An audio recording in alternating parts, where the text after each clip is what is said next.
Let's talk about finding really good deals on land. How do I do it, right? It's one of those like mysterious, nobody knows how to do it. Until you do, then it's like riding a bike. You're like, okay, this is super simple. So there are a couple ways to do it. One of the first and easiest ways to do it, you're probably not going to find as good of deals with as big of spreads, but it's something that you can go, like as I'm talking to you, you can pause me and start doing this immediately to start building your leads. So first off, if you're not living in the G Suite, you're in the 1990s, so get a Gmail address. It's something like, I don't know, land or property acquisitions or buyers, something that's not scary, but something that's like friendly enough to where they're like, okay, this guy's an expert, guy or gal is an expert. And build that Gmail address, okay? And then you're gonna have access to Google Sheets and Google Docs and everything should live in there. So once we build that framework, we're going to try to think about how do we find these deals. If you've got access to the internet, open up Redfin, Zillow, Land.com, any of these that you use. And basically what you're going to want to do is go through number one, which is one of my favorites, for sale by owner, otherwise known as FSBOs. You can find FSBOs on Zillow, Redfin, Land.com, landandfarm.com. So I'm going to put just MLS, even if you don't have MLS access, you know I'm talking about, AKA Zillow. And that counts as like all of them. I'll kind of drop in the bottom what I think are the favorites. I really like home.com because you can see, like, you can filter out a lot more. So yeah, check that out. There's some pros and some cons to this. The pros to this are that you're direct to the owner. So you can just start having conversations with sellers and saying like, what's it going to take for me to purchase your property from you? Some of the cons is they want top dollar. They haven't been brought back to reality.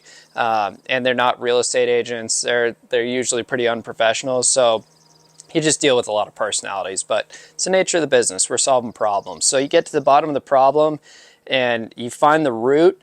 And if you can solve that, that's a $1 million income waiting for you. So FSBOs, I would say MLS is a good one. Another one is Craigslist. You can do Facebook Marketplace. Another one that I really like that I think it's underutilized right now is the Facebook groups. If you go Facebook groups, like I'm in some that are North Carolina, land and farm for sale. And like, there's so many groups, guys. Just go into your market and look up the groups of like, I want to find RV parks. Go into RV parks for sale by owner. You can go to land for sale by owner. There's all these different Facebook groups that you can join, and you get the opportunity to start having conversations with sellers. Also a good place to find some buyers. We'll talk about that. So for sale by owner, you can find them on Craigslist, Facebook groups, MLS. You can go onto these things and say, where are my for sale by owners?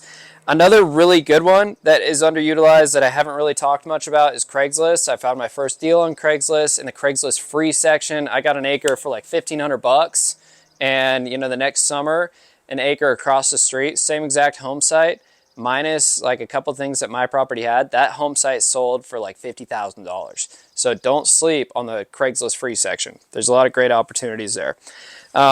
All the basics, land.com, Zillow, all that will show you kind of how to start shopping for properties in your area. So let's say this is your zip code right here, and you go on Zillow and you find property here, property here, property here, property here, and here.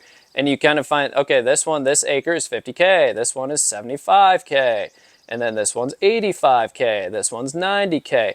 You'll start to see everything on this part of town is going up in price range, So that's just something you want to kind of get into the habit of researching a county and seeing what your average per acre price is. Ideally, you undercut it by 50. So if everyone's selling, you can do this as like the for sale, the actives, and then you can also do solds. So you can see, okay, this is like what the prices are actually selling for, not what they're being marketed or advertised as, but they're actually selling for this price. And ideally, you would find an acre in here for about half of that average per acre price. So I'm really trying to dumb this down just because it can seem like a lot, but I'd start to utilize these channels. They're free. You can just start kind of putting in some sweat equity, stay up till 2 a.m., but track everything. Track your conversations. If you don't have a bunch of money for a CRM, just start using Google Sheets. Do we have any questions so far? Perfect. Okay, now let's go into some of the not free section. So one of the best that I love, at least to start marketing to, is direct mail. So when you do direct mail, you can do a couple different things. You can do range offers, and that's, hey, you know, I'm looking for land. It's basically a letter, a template letter that says I'm looking for land, and I'm willing to pay $15,000 to $30,000 for your property. If you're interested, please sign here and mail this back to me. So sometimes you'll get Grandma Susie will sign there, you know, and she'll mail that right back to you. And you've got something that you can take to an attorney and open title and begin the process. So range offers are great. Another one is blind offers. And that can be, hey, you know, I am like interested in your property and I'm going to buy it for $20,000. If you're interested, sign here and send it back. And you'd be surprised at how many people actually send stuff back. You might have to send out 1,500 mailers to get 20 leads, but those mailers that you get back, the contracts that you get back, the offer letters that they signed and accepted and sent back to you so you can open title, those are at about 40 to 50% of market value. So you've got a really good deal to work with. Now, you've got range offers, you've got blind offers, you can do neutral offers. There's so many different ways. Like, let's start the conversation. Ideally, you just want to start talking to sellers. Build momentum, take action, and start having conversations to see like, hey, can we make something happen here? So mail is great.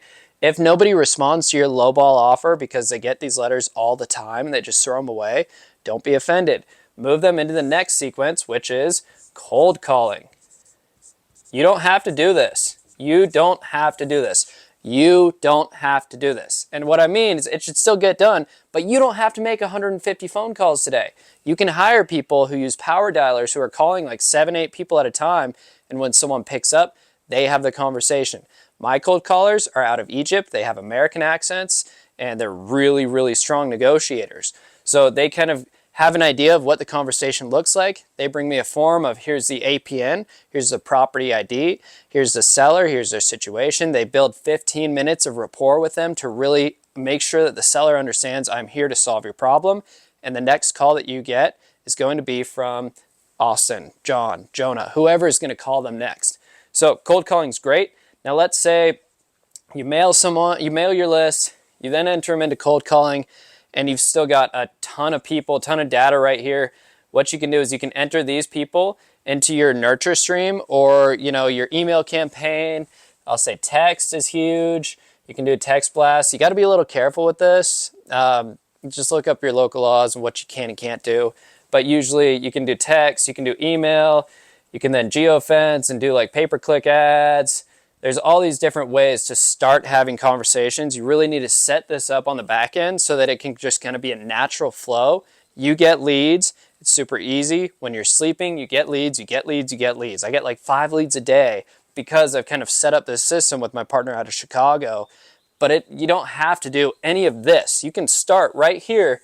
If you don't have a ton of money, you can start with FSBO. Really, you need to have these conversations with sellers. So you'd probably start right up here because this is really quick. This right here, it might take 2, 3, 4 weeks to actually get this implemented. Mail won't hit mailboxes until, you know, a month out. So this starts with pulling data, which is what I'm going to cover here in a second. But this all takes, you know, a 2 to 3 week lead time.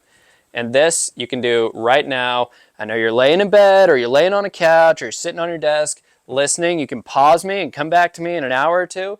Start looking at opportunities, open up a ton of different tabs, and then just dedicate an hour or two to just call, and have conversations with people that are selling property, figure out what it's worth, and try to buy it at a discount. If you have a ton of money or just some money that you're willing to invest, but you don't have a ton of time, or you don't have a ton of energy. Like me, I have 3 little kids. My oldest is 5. So I'm like, just pay the people to do what they do. I really like this system because it's automated. It works when I sleep. Always getting opportunities to talk to sellers. Follow-up is so important, guys. You have to absolutely follow up. So earlier I mentioned Google Sheets. You got to live in the G Suite. If you don't have a CRM that's really powerful, like if you have a lot of time, but you don't have a lot of money, track all these conversations you're having on Google, like track them in a Google Sheet or track them on a Google Doc, or literally have a notepad where you're writing down someone's name, you're writing down their property ID. You need to be able to be consistent Because Grandma Susie, she's going to remember if you say, I'll call you back in a week. And if you don't call her back in a week, you're losing credibility every day that you wait past a week. Anyways, hopefully this helps. We can kind of dive into it. Feel free to drop any questions. I've put some resources in the attached PDFs. If you have any questions, let me know. And yeah, get to it, take action, start having conversations with sellers.